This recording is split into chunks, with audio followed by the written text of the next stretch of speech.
If you're a small business owner and you're not making as much money as you want to be making with the sales that you're getting, I think that I can help you break this down and find ways to take home more money. This is something that I went through personally, so I understand how frustrating it can be. And I think that what you really have to look at is two different things. You have to look at how much money is coming in and how much money is going out. So you've got your income and your expenses. And both of these things can be worked on. We can make more sales, but we can also keep more of the sales that we're making. And sometimes people have a disproportionate problem in one direction. So you might not be making enough sales and you need to market more. That's one problem. But I want to talk specifically about the second problem, which is that you're not keeping enough of the money that's coming into you. This, I will tell you, was a bit of a problem that I was having. And so I don't know how everyone runs their business, but I want to encourage you that it is overwhelming to look at this. But if you really just sit down and look at the numbers every month, look at all the money you're spending. I really hope that if you're running a business, you keep your transactions totally separate in a business account or a business card or something where you can see what you're doing outside of your personal finances. Hopefully you're doing that, because that is step one. Make sure you're doing that and look at your expenses. And what really helped me was to sit down and figure out, how can I get 1%, just 1% more of the money that's already coming in and keep it? Because I know that right now people are really struggling. Expenses keep going up and up and up, but I don't think enough people are talking about looking at your bottom line. And I know that yes, things are going up, but there's still a lot of ways that you can really, really dig into the details and shave bits of money off of your expense items and keep a little bit more of that income. A number of things that come to mind for a small business that you can look at. What are you paying? Are there subscriptions that you're paying for or apps that you don't need?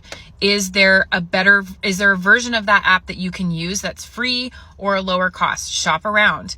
Is there a way to pay for that app? Can you pay for it up front for the year if you know you're going to be using it? And a lot of these softwares or apps, you can pay up front for the year and you save anywhere from 10 to 30% off of the monthly plan. Another thing is not being afraid to ask and negotiate for things, especially if you are in a place where you're buying wholesale, or if you're buying from a supplier if you're like, let's say you're making t-shirts and you're buying blanks, asking for better pricing. Find other vendors and ask them. Say, hey, I'm getting this pricing from this vendor. Can you beat that pricing? And you'd be surprised at how much you can save just by starting to ask questions and be a little bit more outgoing about that. Tell people what you need. Another easy place to kind of look at things is how are you shipping? Are you using shipping that's built into the platform you're selling on? Is there a cheaper option? Could you switch to something like ShipStation or Pirate Ship?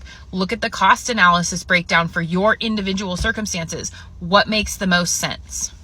Another thing is, make sure that if you are buying supplies to make your products, are you getting tax exempt on that? Because you should not be paying sales tax if you are buying supplies to make products to sell in your shop. Make sure you're not paying that extra tax, and make sure you have a resale license on file with all of the different places that you get your supplies at.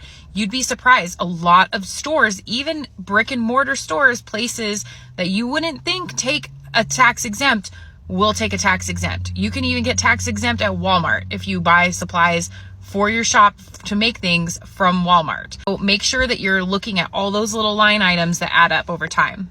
Don't be afraid to just dig into all the details. And like I said, go through each expense category, go through each place that you purchase with, look for alternatives, look for better deals, ask questions, look for ways to, if it's something you know you're going to use over the course of a year or 2 years, can I pay in advance and save money? Is that something I can afford to do? All these little things add up and they create more money that's going to be kept in your pocket at the end of the day.